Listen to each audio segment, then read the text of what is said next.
TitleMatchNetwork.com. What do you remember about the night that the Bruise Brothers went after Shawn? I wasn't there. You weren't there for that? Okay. I was in where was I now? Schaffenburg, Germany, I think, that night. I remember getting a call. What exactly did you hear about that? That Shawn was being Shawn, and they just had enough of it. Right. I mean, if you hear Shawn's recollection of it that night and Shawn's recollection of it now, Right. Shawn's a different guy now. Going into your match at WrestleMania with Shawn, how far did you and Shawn want to push the limits? We wanted to have a good match. I think at that point Shawn was really trying to get that. Shawn wanted the belt, so Shawn was gonna, he was gonna try to outperform me. Right. And I knew it, but it was like, it's funny when you're that close of friends, being competitive against each other is not that bad.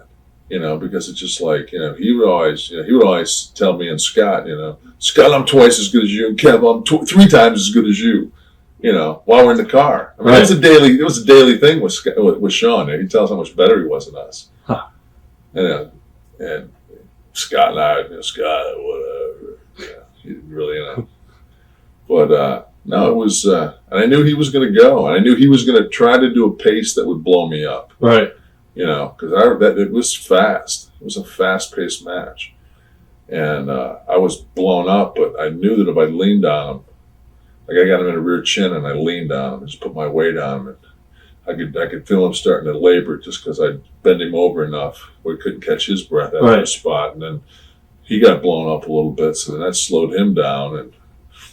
But it was I thought it was a good match. For that era, it was a good. I thought the one that we had in Omaha was really good.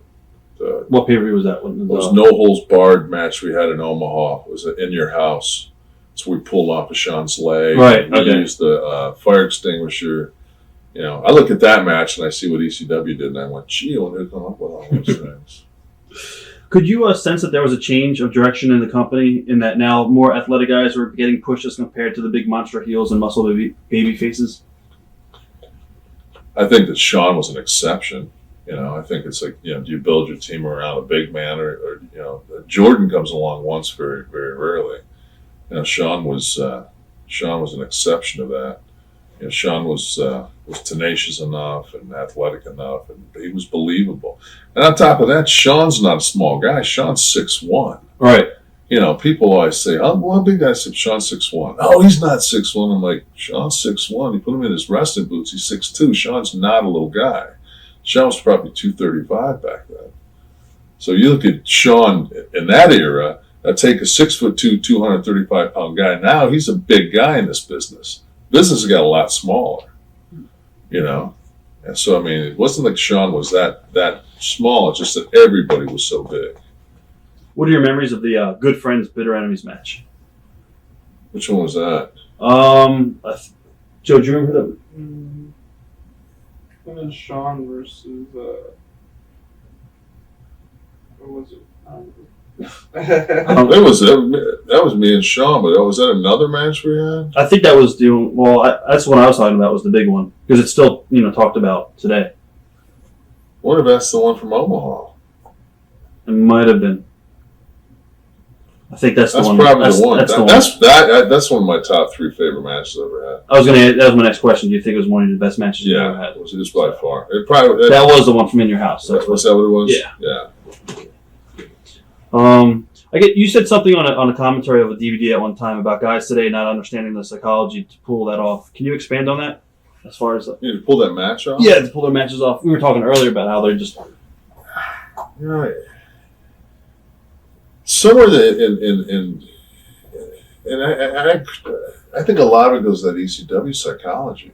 Where you hit a guy with a pool table, you hit a guy with a laser beam, you drop a hydrogen bomb on him, he kicks out at 2.5 on all of them, then you sunset flip him or small package him and beat him. It's just kind of like, you can't distill the belief, you can't make the people in the crowd go, "I'm watching fake wrestling."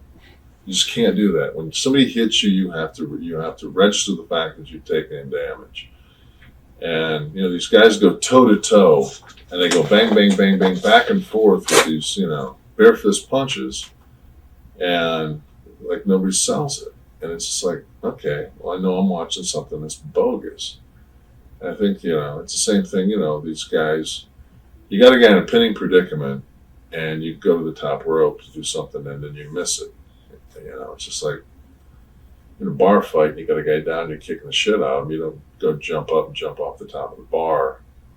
There's just that, and people always say, well, that's because you can't do that. No, it's not that I can't do that. I had to, they made me do all kind of crazy stuff. I had to jump off the top. I jumped off the top rope one time in a crappy match with Bagwell at center stage, But, to have athleticism for just that, just to do that, it's just like, I don't know. All right. Are you surprised that Shawn's returned since retiring? No, because Shawn really, he had a lot of years off, and he always, one thing about Shawn, boy, he'd take the summers off. He'd find some ailment or something, and right. Every summer he'd take the summer off. So he had a lot of gas left in his tank, and then he didn't. When the money got good, he was, his back was bad, So I think Shawn needed, not that he was hurting for cash, but it was just like he didn't get that, he didn't get those $1 million years that everybody else got. How close was Shawn ever to coming to WCW and joining? Never even crossed his mind. What is in the future for Kevin Nash? I don't know. I hope I get some movies. I'll stay on part of TNA. Hopefully we'll get 2 hours. I'd love to commentate. I think that would be good. I think that's the natural progression that I would do to commentate. I'd have to change my style because I understand it's completely different when you actually commentate besides guest commentate. But no, I'd like to stay a part of the business as long as it doesn't. It'll never consume me again. What do you do today as far as what's a typical day for Kevin Nash? Typical day for me is if it's school, it's like during school. Okay, today I got up this morning and took my son to basketball camp. Normally I would go to the gym from there. I'd come home or have lunch. Probably my wife would probably meet me out because I'd be out. We'd have lunch someplace. Then come back to the house. We usually go through the mail, like do whatever we had to business-wise. Right.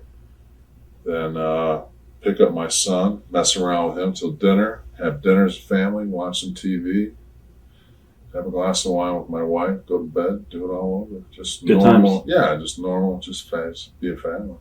TitleMatchNetwork.com